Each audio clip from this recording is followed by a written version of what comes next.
Good afternoon. My name is Ken Leinbach, and I am sitting in for Carol Hale for It Is What It Is. Carol is in sunny Puerto Rico on the island of Vieques, waving at us. And I've agreed to set in for her and do a couple interviews in her absence. And today I'm really excited to bring to radio listeners the one and only Kevin Giese. And Kevin is an extraordinary artist. He's also an instructor at UWM in drawing and in sculpture and woodworking. And you can see his work exhibited around the Midwest, Wisconsin and the Midwest, at various galleries and events. And I've seen his work many places. And welcome to It Is What It Is. Oh, thanks, Ken. Thanks for inviting me here. It's always kind of a pleasure to talk about my work. I don't get that. Being an instructor, I'm always talking about other people's work. So now I get to go off on my own work a little bit. Yeah. Yeah. Well, that's great. I'm always fascinated with artists because you're creating something from nothing, and it's coming out of your imagination and your experiences and all of the above. And it does take a tremendous amount of time and skill, and it's not necessarily the traditional route that everybody takes. And you're often said, art, you're not going to make any money doing that. And so it's a lot of people with a natural inclination for art are discouraged from doing art. And I'm curious, do you want to just share a little bit about your early years to get over that kind of hump to say that, this is actually what I want to do, and the kind of, did you have support or not support? How did that go? Well, I'll go back to before, right at the time when I began undergrad school, which was about, I think it was in my early 20s, because I stayed out of, after I graduated from high school, I was basically in the working world for a while. And before that, I wasn't really discouraged, but I wasn't encouraged to follow an artistic path. Even though that's kind of in my mind ever since I was a little guy, that's kind of what I always thought I wanted to do. And whenever I was doing the various other jobs I had been doing before entering school, it was like every day I think, I want to be an artist, I want to be an artist, I want to be an artist. And I didn't really know what that meant. At the time I thought it meant, well, first I have to learn to draw. So anyway, I enrolled in UWM in early 80s and took a couple classes and started getting around an artistic community that was supportive, which was, it was like, wow, I didn't have this before. And that was really helpful. And then here's one day, you alluded to my being out in the natural world and being raised up as I'm going to say the duck hunter, yeah, which doesn't go over really well with some people, but most people don't really care. And I was early one morning, like we used to get up way before dawn, 3 a.m. sometimes, to go out to Horicon Marsh and go hunting. Is your family? Me, a couple of my brothers sometimes, a couple of friends would go with me, or sometimes I'd go alone. And it's really nice out there. I really liked it. And one day, coming back still early in the morning, like 10 o'clock, I remember getting on the highway and thinking, wow, I would have rather been in drawing class than been out duck hunting. And I thought, it was like one of those awakening things, It's like, holy crap, that's a big statement. And now to remember that 40 years later, that's a big deal. And so it was a moment when I started turning towards the artist path with a little more veracity. And took to drawing like crazy. I drew like crazy all the time, and eventually started getting involved in other things as well. Yeah. So when you we'll get off the history of the background, but I'm just curious. When you were little and you were saying I want to be an artist, were you like doodling all the time? I mean, was it just did it come naturally in that regard? I like making things and I like drawing things. I wouldn't say I was doodling all the time. Um, I did. I like talking it with in stories, kind of. Uh huh. So one time, my mom, when I was just a little guy, I don't know, 6 or 7, and I had a stack of 8 by 11 paper, and I don't know, there was maybe 20 of them in there, which seemed like wow, look at all this paper, this is great. And so I drew a fish on each one of them, and each fish was different. You drew it like a little kid would draw it, like a horizontal a horizontal number 8. Right. Only one side is square with the tail. And I drew one on every page. And my mom came and looked at it and said, "You used all the paper." I think I was scolded, not terribly scolded, but scolded a little bit for that. So I didn't have a great deal of support, but I liked drawing, and then I was making stuff all the time. So there was another story. I lost it when I was telling you that one, though, about, one other story. In 3rd grade, we did a report, supposed to be put together a folder on human anatomy and physiology. And I made this really elaborate, folder, and with all kinds of drawings and some writings and stuff in there. And I got an A+ on it, and I still remember that. I wish I had it though, but I don't.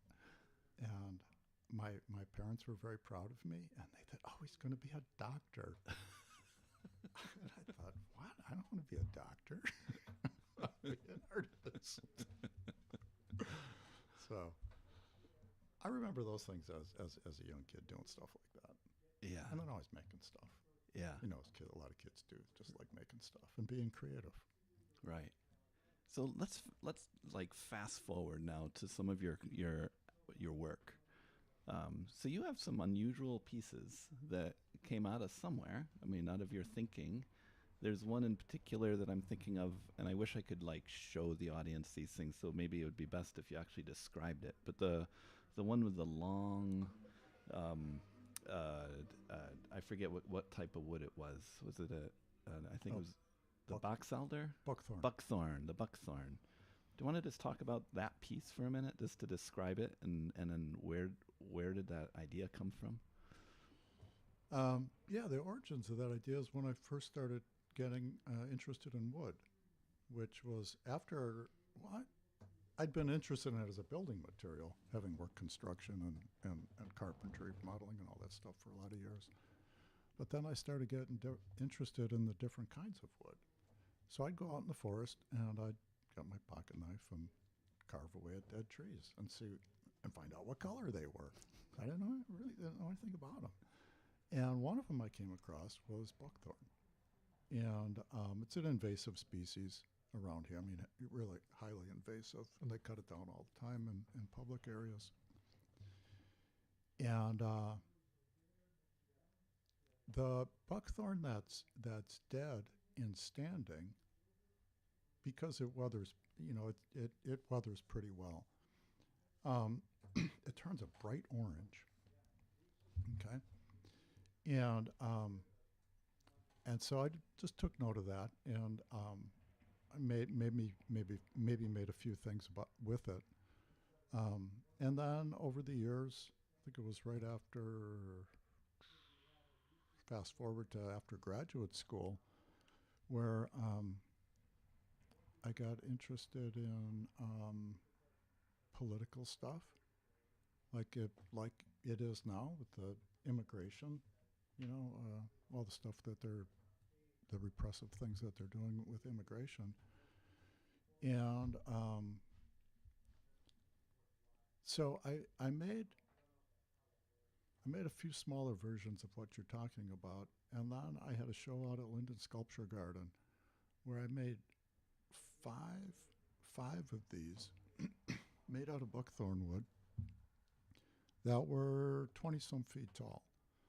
And I, searched around the grounds and located some, cut them down. They had no problem with that. And then carved them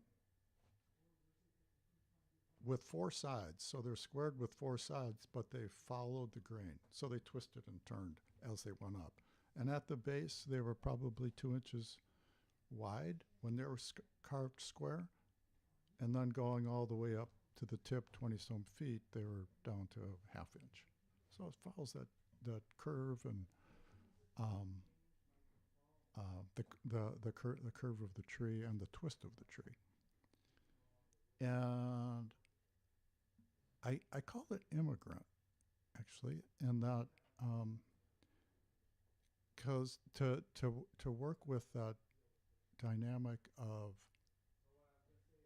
people being really beautiful. I mean, absolutely everyone, absolutely, beautiful creatures. And then you put a status on it, like with the buckthorn. Everyone gets rid of the buckthorn. That's sure, sure. I mean, it's not a real tight metaphor, but it's enough to get people upset a little bit, which is kind of what I wanted to do at the time, and it actually did get people upset. Because, I did five of those 20-footers, and then along with it, I planted some live buckthorn trees. And it was a really nice installation. And it stood up there for probably a couple of years. And eventually the neighbors did complain because they didn't want their buckthorn trees there, even though they weren't doing anything. It was just the idea of it. Yeah. So I call it immigrant. Yeah, it'd be a good piece for today, even the way things are. Yeah. Yeah. But mostly it was about the beauty. I like with all my work, I like to have a real strong sense, an obvious sense of beauty in it, and sometimes I'll twist it around to include something that's ugly. You can convey a lot of meaning through beauty. I love it. I love it. That's so interesting. Well, then you have another piece. I hadn't really put it together. That's Phragmites, which is also an invasive. Yeah. And that also, describe that one, because that's another really amazing one. Oh, yeah, I love that piece. I hope I get a chance to do that again. And I might in the future.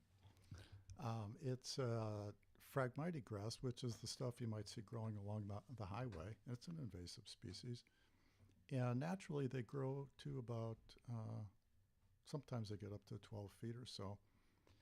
And they have the tassel of seeds on the top. And they grow in thick mats. And so what I did was made them as tall and as thin as I could. And I had the first opportunity I had to do that, it was like about 20 feet tall. And so I started out with a thicker one at the base. So it was about 3/8 of an inch at the base. And at the top, it was only like a 1/16 of an inch with a tassel of seeds on the top that were just barely touching the ceiling. And so what I had to do was to elongate that each singular reed, each 20-footer that is, I had to put it together in like 5 or 6 sections. And so I carved it using my woodworking skills. I got to transfer that over to some of the sculptural things. So with joinery skills, I fit them together. So are they hollow? And did you put them with dowels? Yeah, I put a little piece of wood in between where they're connected. So you don't really see it, but then people ask me, well, how'd you do that? And I point it out, and then I have to look for one. Excuse me. I'd have to look for one to where it's pieced together, and I'd point that out, and they go, oh, and that's okay. just, I don't want to like absolutely fool someone. I want to do a good job of putting it together, um, so that you can see where it's put together, but then you move right beyond that and look at the whole thing. And And, and that was exhibited at. that was at a couple of places. One was that first one I did. It was at UWM Milwaukee, and then the second time was over at Museum Wisconsin Art. Yeah. Yeah, it was a part of a landscape show. I was at that one, and this really stuck out. There are a lot of different artists there, and this one just sort of caught your attention because 20 feet high blades of grass, all put together. So it's like a small I don't. It's hard to describe it, but it's a lot of them put together as if it's in a field or something, and they're just so tall, like larger than life, and you know that, and you're looking at it. It's sort of like magic. It's like, how is that possible? Yeah, I love that. And I titled it Bird because I noticed that people were always looking up. They're always looking up at it. Every time somebody comes up to it, they're looking up at it. So, called Bird. That's fantastic. So a lot of your time has been spent getting other people into art. You take novices who have never done anything, and you're teaching them drawing, and I can imagine that takes a lot of patience. I want to just talk about your teaching experience a little bit and how that fed you. Well, for teaching drawing, I eventually learned, along the way, I try things out, and sometimes students will. I'm always checking to see if they really get it, or if they're just saying that. So we're all former students. Still, we're all students to some degree, and sometimes we say, "Oh yeah, I get it," but you don't really get it. So I started understanding the things that I was trying to teach them that they understood. Okay, and one of them was about representing, or in teaching representational drawing. I thought part of it became really important to show them how we react to when we are able to imply three-dimensional space onto a piece of paper. And when they get that, it's like, whoa, they get into it. Okay, so that's one of those things. If you get the drawing to drive you instead of thinking, oh, I got to do a drawing, but to become excited about it. And I think that's one of the things that I try to impart on them is to do those things that'll get you excited about a drawing. So that's one of the things I'm always teaching is that implied three-dimensional space and contrast and everything, all the things that will naturally just visually captivate us. Yeah. As a woodworker, I had actually, when I went to graduate school, I had begun making furniture before then, but then I went to graduate school, and I stopped doing that. So I probably stopped doing that, all told, for 7 or 8 years. Woodworking. Woodworking, Yeah. that is, yeah, furniture making. But I used some of that work in my some of the joinery techniques in my sculpture, as I mentioned. And when I got to, they asked me to teach woodworking class, so I called it Woodworking Techniques Sculptural Applications. So I taught that for like 3 semesters before our wonderful legislature did a number on the UW system. And that was a great class. And then, so I was teaching my students all the stuff that I used to do all the time, and I started getting jealous. And so I picked up woodworking again, and I've been doing it to some degree ever since then. Yeah. That's what got me back into that. Do you have a favorite or can you describe a current or a favorite piece that you're working on or have a really super proud of? I did. Well, the one I'm working on now, it's kind of my time is really scattered currently, but it's been taking me forever. It's a wall cabinet, but I think the one I'm really proud of, and I think is, I don't know, I kind of think it's original. We all want to be original, right? And it's called Meditation Table, and it came from the idea of seeing trees or bushes or something growing tight along the seams in bedrock or in boulders that won't move when a tree's coming up next to it. I mean, they're large enough so that they're just not going to move, so the tree grows around it. And with that beautiful tight seam, and so that's where the idea for this piece came. So it's got two stone legs, and it's a low table, and made from beautiful wood that I located at different places, and it's got drawers that travel in both directions, and as with a lot of my stuff, I kind of think of it as a place for what one might call their special or sacred objects. And so I currently have this one at home now, and I have those special objects in there. When you encounter one of, I'm just telling the audience this, when you encounter one of Kevin's pieces, his woodworking is really extraordinary, and so it captures your attention as soon as you see it. But then when you touch it, it's like another level because it's so incredibly smooth. And if you pull out a drawer, if there's a drawer, it just glides, and it has to do with the way in which he sands and polishes and finishes each piece. But it feels like silk when you're pulling it out. And there's these curves and indentations that you just think, how in the world did he do that? And it's like you're touching something hard, but it feels like you're touching something soft. It's really really neat. Thanks. Yeah. We don't have a ton of time left. I'm just curious if you wouldn't mind expounding a little bit on your mindfulness practices, and I think you're a practicing Buddhist. I think you'd claim that. Yeah, I think so. And did that come from your? I don't know if we're Buddhists are supposed to call themselves Buddhist philosophy.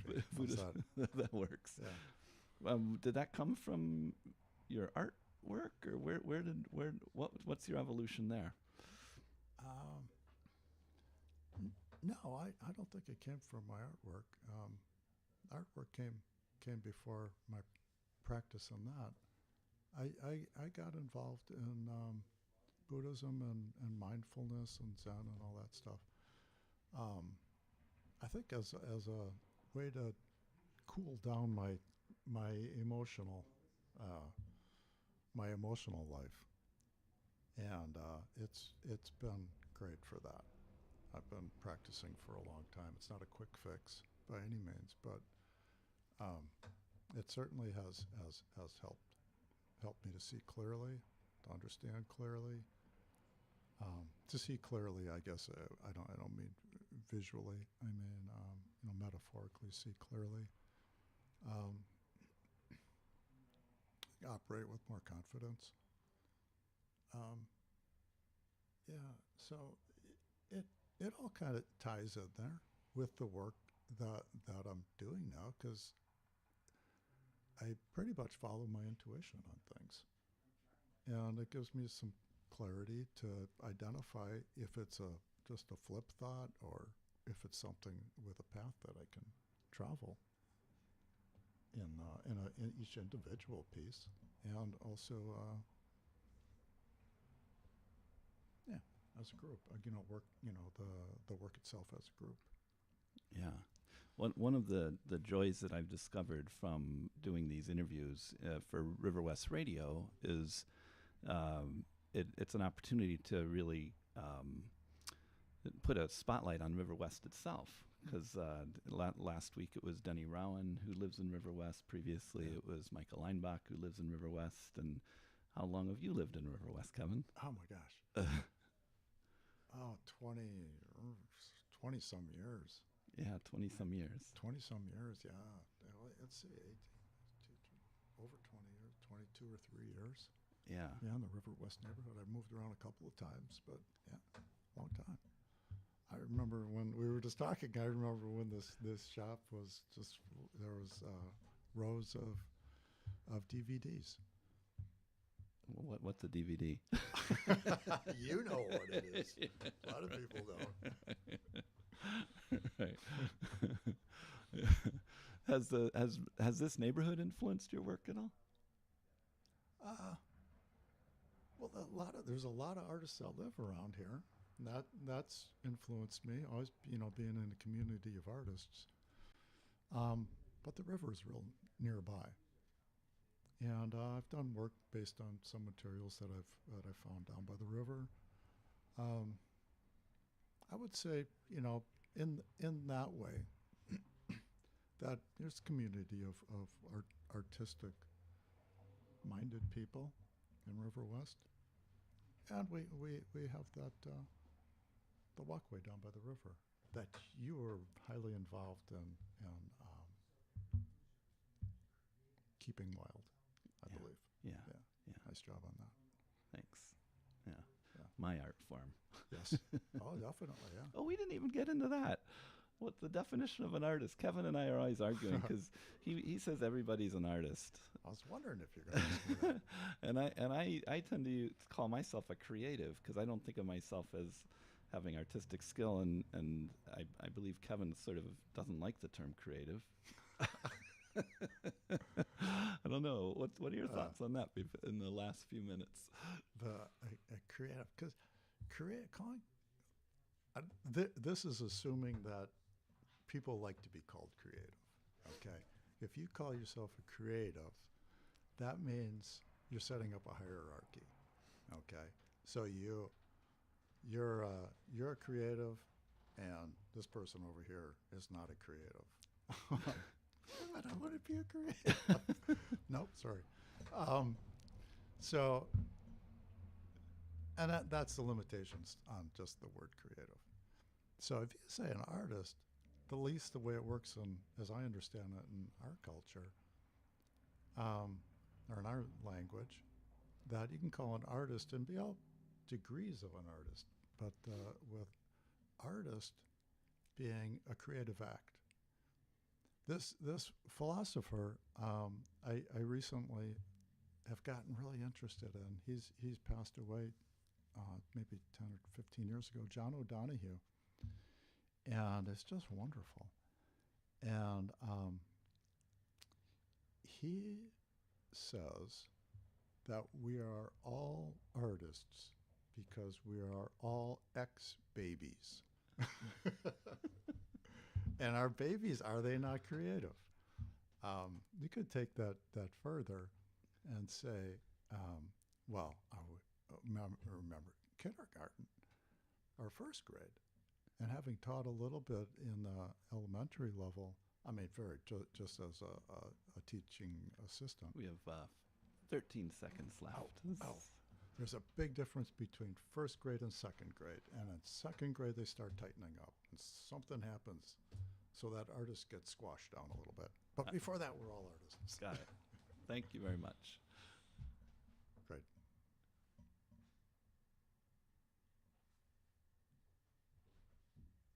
Good show, guys. All right. Awesome. I'm watching that clock, and at 29, it just stops. Oh, okay. So that was nicely done. Nice job. Oh, yeah, All right, that was great. that was fun. That was fun.